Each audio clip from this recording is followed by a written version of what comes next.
Welcome back people.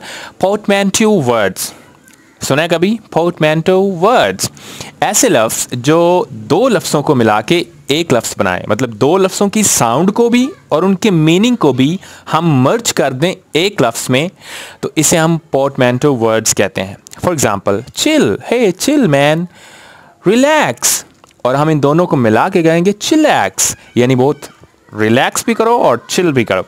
Similarly, breakfast, hey, you want some breakfast? You want some lunch? And we combine breakfast and lunch. Brunch, why don't we have some brunch together? Fine. Similarly, fan and magazine, इन दोनों को मिला के बनेगा fanzine. इसी तरह से fortnight, 14 14, night रात, 14 night 14 रातें. So fortnight is a new word and this will be called portmanteau. इसी तरह से motor and hotel, इन दोनों को मिला के motel बनेगा. Romantic and comedy, rom-com is a new word, it's portmanteau. Smoke, धुआं, and fog or fog, smog.